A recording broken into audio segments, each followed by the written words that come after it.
چې د مظلوم احساس یې اوس کونډلو، چې د مظلوم احساس یې اوس کونډلو. ښاغلی فیض محمد مظلوم د فروری په 5مه نیټه کال 1963 کې د درګۍ نه نورخاته لاس ته پروت ډوبندی نومي کلي کې د حکم شاه کره زیږېدلی و. د ژوند فقط یو سپرلی یې لیدلی و چې د خپلې سکه مور د مینې او شفقت نه محروم شو. پلار قدرمن یې دغه وخت د ریلوې په محکمه کې نوکر و. نو دغه شان دې ښاغلي هم د ژوند لومبی دور د خپل پلار سره په مختلفو علاقو کې تیر کړی دی. د بغداد مردان د های سکول نه یې تر 9مه او بیا د درګۍ د سرکاري سکول نه یې د 10م امتحانونه پاس کړل. دا ښاغلی په 9م جماعت کې و چې فلمي سټورۍ او سندرې به یې لیکلې. ښاغلي فیض محمد مظلوم په کال 1988 کې لومبی لوک داستان د ملنګ او تاشپري په نوم ولیکلو او وروسته ګلوکار وحید ګل شباب په آډیو کیسټ کې خوندي کو.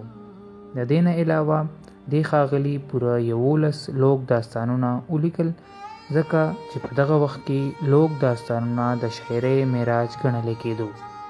په کال 1980 کې د 12م جماعت امتحان پاس کو.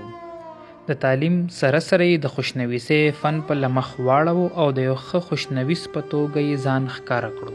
په 18 اکتوبر 1982 کې ورته د دیر په ضلع کې په محکمه تعلیم کې د ډرایینګ ماسټر په توګه نوکري میلاو شوه. برین چې کوم دی نو دا یو انټرنیشنل ژبه ده، بین الاقوامي ژبه ده. بین الاقوامي دا چې هغه د هرې ژبې خاوند دی، خو څوک انګریزي وایي که چیني وایي که جاپاني ژبه وایي که سیندي وایي که پنجابي وایي، خو ټول به په دې یوه ژبه باندې پوهېږي. په کال 1904 کې د رنګینۍ په نوم لومبۍ شعري ټولګه خپره شوه. په کال 1988 کې د ملګرو په ګډون سره د ملکنډ پښتونخوا ادبي جرګه په نوم یوه ادبي ټولنه جوړه کړه. دې ادبي جرګې د ملکنډ په ادبي تاریخ کې یو ځانګړی رول ولوباوه او د ډیرو نوو لیکوالو د ادبي روغمنې دنده یې سرته ورسوله. په کال 1990 کې د دې ښاغلي دویمه شعري ټولګه د ملکنډ سپرلی په نوم خپره شوه چې یو ډیر د قدر وړ زیار دی. په کال 1995 کې د 14م جماعت امتحان پاس کړ. په کال 2015 کې دریمه شعري ټولګه د منزل په لور خپره شوه.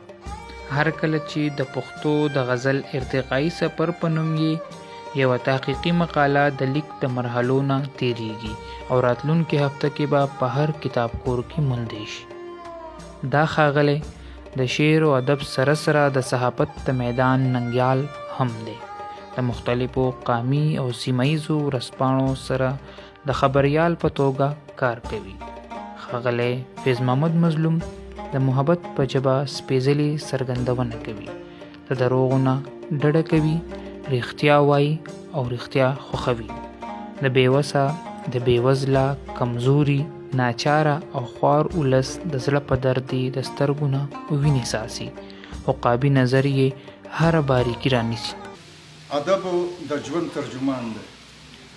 نو دغه شان یو شاعر چې دی هغه هم د خپلو احساساتو، جذباتو او خیالاتو اظهار چې کوم دی هغه د شعرونو په ژبه کوي، او چې ادیب وي هغه هم هغه احساسات، جذبات او خیالات چې نو په ادبي ژبه کې په نثر کې بیانوي. نو په دې شوق باندې ما هم 4 کتابونه چاپ دي زما. په خپل کلام کې که یو خوا ښاغلی فیض محمد مظلوم د درد او څړیکو، د جړا او انګولا په غیږه کې د بې ارامۍ یو تصویر دی، د خان او نواب او د سرمایې د دلالانو د ناوړي کارونو غندنه کوي، نو د دغې په ضد د پاڅون او پارونې لارښودنه هم کوي.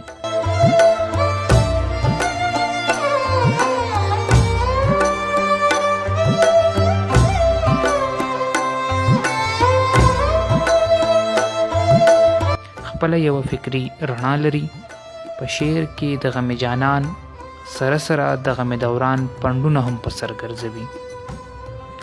د شعر د تکنیکی او فني ارزښتونو نه ښه خبر دی. په کلام کې توضیحات، تلمیحات، کنایات، علامات، تشبیهات او ترکیبات په ښه او مناسب انداز کې ځای کړي دي. د کلام څو نمونې دلته مینوالو ته وړاندې کوو. गटो खुजान में बेलो